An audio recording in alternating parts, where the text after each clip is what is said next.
अच्छा, बिस्मिल्लाहिर्रहमानिर्रहीम। ज़बरदस्त। तो आज जो है हमारी डिस्कशन के ऊपर हम थोड़ा सी बात करते हैं कि किस टॉपिक के ऊपर आप समझते हैं कि बात की जाए, तो थोड़ा सा आइडिया दीजिए तो ताकि हम उसके ऊपर फिर बात करें। हेल्थ पे बात कर सकते हैं हाँ। और जैसे इसके अंदर मेंटल हेल्थ भी आ जाता है सर, और फिज़िकल हेल्थ भी आ जाता है। तो हेल्थ के ऊपर आप जी सर, आज आप बताएं। बिस्मिल्लाहिर्रहमानिर्रहीम। जैसे बिल्कुल लास्ट टाइम जैसे आपने बताया था कि एक पार्टनरशिप का एक वो रोल ज़िंदगी की मिशन में, तो मेरे ख्याल में हेल्थ भी एक कोर जो है वो, अगर आप इंडिविजुअली खुद हैं जिसको आपने गोल बनाया, तो उसके लिए आपकी मेंटल और फिजिकल हेल्थ बहुत एक important role health is core issue. जी बताएं जी।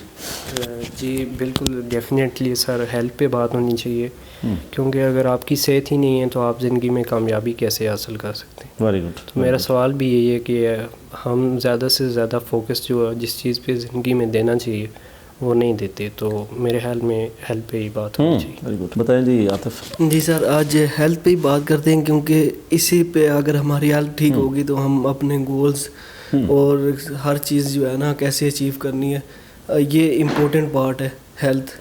तो ये इसमें आ जाएगा सर। माशाल्लाह, वेरी गुड। तो आज फिर हेल्थ के ऊपर ही बात करते हैं, क्योंकि हेल्थ जो है, वैसे जैसे आप सब ने कहा कि हेल्थ एक मेन चीज़ है ना। अगर आपकी सेहत ठीक नहीं है तो आपकी ज़िंदगी में कोई भी मकसद आप अचीव करना चाहें या कोई बना लें तो आप उसमें कामयाब नहीं हो सकेंगे। ये एक बहुत बड़ी रुकावट है। अगर आपकी सेहत ठीक नहीं है तो आपकी हर तमाम एनर्जीज़ जो है ना वो किसी और तरफ फोकस हो रही होंगी, और फिर मतलब ज़िंदगी का कोई मकसद नहीं है। ठीक है, तो हेल्थ का ख्याल रखना एट द राइट टाइम बड़ा ही इंपॉर्टेंट है।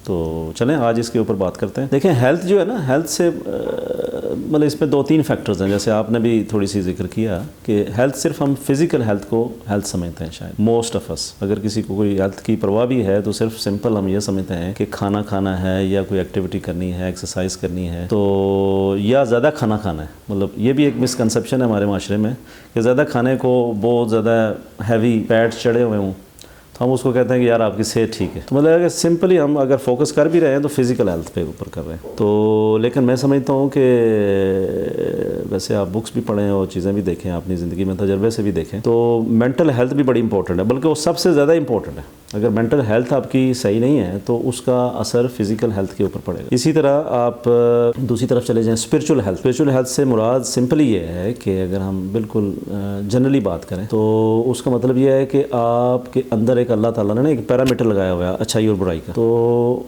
आप जब कोई काम गलत कर रहे होते हैं और आपको पता भी ना हो कि गलत कर रहे हैं, तो आपका सिस्टम मुतासर हो रहा होता है, गड़बड़ हो रहा हो। जैसे आपने कई दफ़ा सुनी होंगी बातें कि बंदा कोई कत्ल करके आता है तो उसके चेहरे पे लिखा होता है कि ये कत्ल करके आया, तो ये कैसे पता चलता है? ठीक है, तो बेसिकली वो उसकी जो फिज़िकल या जो अपीयरेंस जो होती है वो ही डिफरेंट हो जाती है, यानी कि उस पर पता चलेगा कि ये बस ऐसे ही है, बस इसी ने कुछ किया।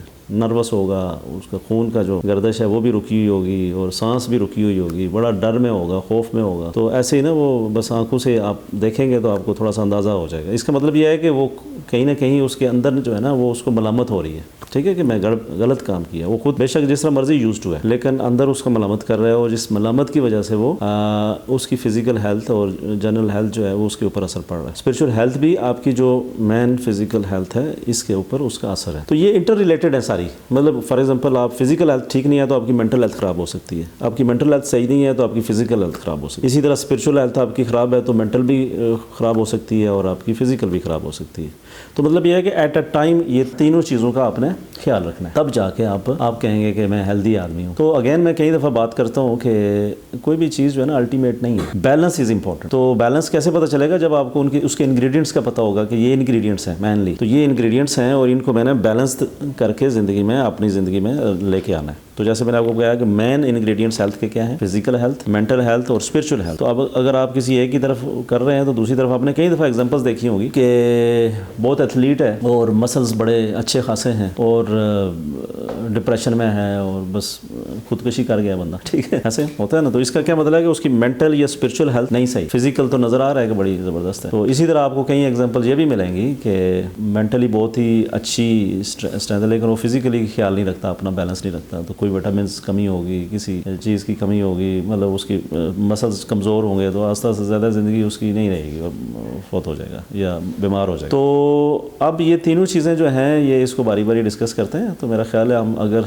शुरू में करें फ़िज़िकल हेल्थ, तो जिसको हम सारे मेनली समझते हैं, तो उसमें आप देखेंगे कि there are two main factors. एक है कि आप फूड, यानी कि फूड से मुराद है जो मतलब आपने इनटेक करना है, ठीक है, वो है। और दूसरी तरफ ये है कि आपकी एक्टिविटी है, एक्सरसाइज की, कितना आप एनर्जी को ज़ाया करते हैं, एग्जॉस्ट करते हैं, चाहे वो जिम की शक्ल में करें, चाहे कोई काम करके करें फिज़िकली काम, या कोई गेम खेल के करें। तो एनर्जी ज़ाया करना, और ये जो तस्वर है ना कि माशरे में या नेचर के अंदर कि आपने एनर्जी टेक की और गिव की, टेक की गिव किया, ये जो है ना ऐसे जो चलता है साइकिल, तो इसमें ही जो है ना सेहत है। और कहीं तो हम बैठे रहते हैं, देखा होगा अभी तो ये, क्योंकि पहले ज़माने में तो वैसे नेचुरली लोग ज़्यादा होते थे, क्योंकि आप 50-60-100 साल पहले चले जाएँ तो लोग बहुत ही नेचुरल ज़िंदगी गुजारते थे। तो खेतों में काम करते थे और साथ ही फिज़िकली एक्टिविटी हो जाती थी, मेंटली भी हो जाती थी कि लोग कोई मिशन कोई बनाते थे कि हाँ ये करना है वो करना है, और एक्टिविटी चलती थी, ठीक है, थोड़ा सा मिलते थे लोगों के साथ। फिर जो है ना वो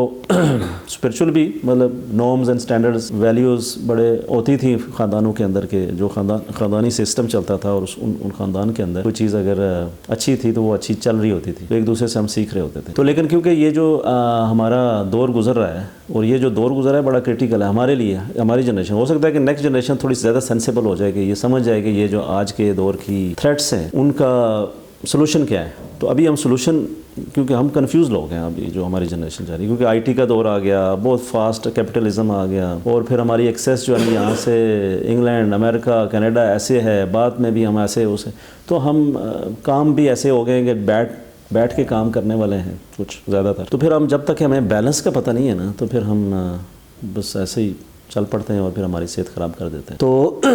तो मैं ये कहना चाह रहा था कि जो फिज़िकल हेल्थ है उसमें अगर हम पर्टिकुलरली चलें तो एक फूड का हो गया, एक एक्सरसाइज वगैरह का हो गया। तो अगर फूड में अगर देखा जाए ना, तो मेनली हमारा फूड जो है ना आजकल बड़ा गड़बड़ हुआ है, क्योंकि नेचुरल नहीं रहा। तो आप जब खेतों से डायरेक्टली, यानी मैं अगेन वो पुरानी एग्जांपल इसलिए देता हूँ कि वो उन लोगों की आप एजेस देखें जो पढ़े लिखे नहीं थे और जो मतलब आज के मॉडर्न दौर के बंदे नहीं थे, तो उनकी आपको देखेंगे कि उनकी सेहत बगैर समझे हुए, बगैर एजुकेशन के, उनकी सेहतें मोस्टली सब लोगों की ठीक होती थी। किसी को कोई मूजी मर्ज़ लग गई है तो चले वो एक अलग बात है, अदरवाइज़ एजेस जो थी 100 अबव होती थी, 120, 130, 140। अभी भी कुछ लोग पुराने जो मैंने देखे हैं, मेरे वाला साहब हैं जैसे, उनकी एज 93-94 है, तो माशाल्लाह घुटनों को उनको दर्द है, वो भी मेरे ख्याल में ये इस दौर में दाखिल होने की वजह से वो भी हुए इफ़ेक्ट। अदरवाइज़ जो कल्चर है हमारे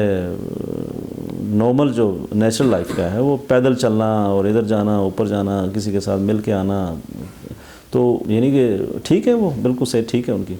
इसी तरह बहुत सारे और भी मेरी एग्जांपल्स मेरी अपने ख़ानदान के अंदर भी हैं कि 120-130 साल के लोग बिल्कुल फिट थे। तो मतलब ये हुआ कि वो जो फूड हम खाते थे ना, तो वो बड़ा नेचुरल जो हमारे इर्द गिर्द होता था। तो अल्लाह ताला वो पैदा ही ऐसे ही करता है ना कि जिस इंसान को जिस तरह की चीज़ों की ज़रूरत होती है वो आगे पीछे उसके बखेर देता है, और वो इंसान ढूंढता है और उसको मिल भी जाती है, और खा भी रहे होते हैं, और बड़े अच्छे अंदाज में खा रहे हैं विदाउट एनी एजुकेशन। लेकिन क्योंकि अभी हम जिस दौर से गुजर रहे हैं वहाँ पे हम कंफ्यूज हैं और हमें नेचर से हम बहुत दूर हैं, तो इसलिए हमें ये सबक पढ़ना पड़ेगा कि कैसे हम फिज़िकली या फूड को कैसे मैनेज करें, बैलेंस करें। उसमें 2-3 चीज़ें हैं। एक तो ये है कि अब मैं इंग्लिश नाम लूँगा तो आपको सबको कहेंगे कि ये सोफिस्टिकेटेड नाम है, पता नहीं क्या। बिल्कुल चीज़ें वेरी सिंपल हैं, यानी कि एक है कार्बोहाइड्रेट्स, दूसरा है प्रोटीन्स, और तीसरा है फैट्स। ये फूड के अंदर जो हम सॉलिड फूड खाते हैं, ठीक है। तो फूड में भी मैं आगे बताऊँगा कि एक ऑक्सीजन भी है फूड, ऑक्सीजन और वाटर, तो उसको हम ज़रा अभी डिस्कस करते हैं। लेकिन अभी हम बिल्कुल जो सॉलिड फूड है ना उसकी हम बात करते हैं। उसके अंदर ये 3 चीज़ें हैं। अब ये 3 चीज़ें आप जब इसका सोर्स कई दफ़ा गलत होता है, ठीक है ना, आप खा तो रहे होते हैं लेकिन सोर्स उसका गलत होता है, या वो केमिकल्स होते हैं, या वो प्योर नहीं होता, तो उसकी वजह से मसले आ रहे होते हैं, ठीक है। या हम खा ही नहीं रहे होते, कोई एक चीज़ खा रहे होते हैं, दूसरी खा ही नहीं रहे होते, बैलेंस नहीं कर पा रहे होते, ठीक है। एक चीज़ बहुत ज़्यादा खा रहे होते हैं और दूसरी चीज़ उसका इग्नोर कर रहे होते हैं। ये जो कार्बोहाइड्रेट्स, चलो मैं थोड़ी इसकी वजाहत कर दूं कि कार्बोहाइड्रेट्स होते क्या है। कार्बोहाइड्रेट सिंपल ये होता है कि जिससे आपको एनर्जी मिलती है इंस्टेंट। जैसे फ्यूल गाड़ी में डालते हैं ना, तो गाड़ी की तो बॉडी भी है, स्टीयरिंग भी है, बाकी चीज़ें भी तो है ना, जिस किसी और मटेरियल से बनी हुई है। लेकिन हम पेट्रोल डालते हैं इंस्टेंट एनर्जी के लिए, ताकि वो आज दिन जो है ना वो मेरी ट्रैवलिंग हो जाए। अगर पेट्रोल नहीं भी है तो वो उसको एनर्जी नहीं होगी, सही है, यानी वो इंस्टेंट एनर्जी देता है। तो इसका सोर्स ये होता है कि मतलब जैसे मैं आपको बिल्कुल दे दूँ ना थोड़ा सा क्विक सोर्स, जैसे आप मीठा खाते हैं, आपने देखा होगा कि मीठा खाने से फ़ौरन आपको एनर्जी फील होती है। हालांकि लॉन्ग टर्म ठीक नहीं है मीठा, लेकिन शॉर्ट टर्म में वो कार्बोहाइड्रेट्स देता है आपको, सिर्फ फ्यूल देता है। तो इतना ज़्यादा फ्यूल आप खा लें जिसकी ज़रूरत नहीं है तो वो भी नुकसान करता है। और फिर दूसरी चीज़ है फ़ैट्स। फैट से मुराद ये है कि जैसे चर्बी है, ऑयल है, ठीक है ना, तो जो हम ग्रीस होती है जैसे, तो उसका यानी कि बॉडी के अंदर फंक्शन ये है कि आपके जो हड्डियां हैं या उसके अंदर जो जोड़ हैं उनके अंदर आपको चाहिए ना ऐसे मोबिलाइजेशन, ठीक है। जैसे गाड़ी में भी हम ऑयल डालते हैं ना, मोबाइल ऑयल डालते हैं ना, तो वो किस लिए डालते हैं कि इंजन की गाड़ियाँ आपस में रगड़ ना खाएं, ठीक है, और उनकी स्मूथनेस रहे। तो इतना ज़रूरी है, उसको कहते हैं फैट्स। आप फैट्स बिल्कुल ही नहीं खा रहे तो तभी भी वो आपके जोड़ों में दर्द होना शुरू हो जाएगा, या आपकी बॉडी जो है ना वो स्टिफ हो जाएगी, सख्त हो जाएगी। लेकिन अगर आप रॉन्ग सोर्स खा रहे हैं तभी भी मसला है कि आप रॉन्ग सोर्स है, उसके अंदर से वो फिर आपकी बॉडी को डैमेज करेगी। तो गुड सोर्स जो है वो फैट्स का लेना चाहिए। और गुड सोर्स है क्या कि गुड सोर्स जो है वो आप देख लें कि ऑयल्स हैं, ठीक है ना, मुख्तलिफ। जैसे हम देसी घी का इस्तेमाल करते थे, अब तो नहीं करते, बहुत कम करते हैं हम लोग। इसी तरह जैतून का तेल है जो, वो भी बड़ा अच्छा है। फिर इसी तरह जो कोकोनट का ऑयल होता है वो भी बड़ा अच्छा होता है। तो सरसों का ऑयल है जैसे, वो भी ज़बरदस्त है। मतलब जो भी ज़मीन से डायरेक्टली निकलती है ना चीज़, तो वो ज़्यादा अच्छा सोर्स है। फिर जब आप जानवरों में चले जाते हैं तो मतलब आपको दूध से फिर वो घी मिलता है, तो वो भी अच्छा है, ठीक है। लेकिन जो हम बनाते हैं केमिकल से, ये डालडा घी और ये पता नहीं क्या क्या कौन कौन से ऑयल आए हुए हैं, बड़ा केमिकल इसके अंदर होता है। तो होता तो ऑयल ही है, लेकिन वो शॉर्ट टर्म में तो आपके लिए ठीक है, लेकिन लॉन्ग टर्म में तो आपकी सेहत को ख़राब करेगा। तो इसका मतलब है कि कार्बोहाइड्रेट्स और फैट्स हमने बात की। फिर तीसरी जो मेन चीज़ है ना, प्रोटीन है। कि हमारी खुराक में अगर प्रोटीन हमारी नहीं होती ना, तो फिर इसका मतलब ये है कि हमारे मसल्स नहीं बनते। ये जो मटेरियल है ना मसल्स का, ये जो मसल्स बनते हैं, अच्छा मसल्स में भी एनर्जी ही स्टोर होती है। तो ये यानी कि लॉन्गर टर्म में यानी स्टोर रहती है और स्लो रिलीज़ होती है इसकी एनर्जी। तो जितनी आप प्रोटीन यानी बैलेंस तरीके से आप जब खाएंगे अच्छे सोर्स के साथ, तो ये आपके अंदर बॉडी के अंदर स्टोर होगी। बजाय इसके आपने देखा होगा ना कि बॉडी के अंदर हम जब देखते हैं तो उसका मेजर करते हैं कि जिसके अंदर फैट्स कितने हैं और असल में प्रोटीन कितनी है। तो जितनी ज़्यादा प्रोटीन होगी, कम फैट्स होंगे, इतना अच्छा है। लेकिन हम ज़्यादा मोटे हुए होते हैं, उसकी वजह ये होती है कि प्रोटीन कम होती है और ज़्यादातर फैट्स होते हैं।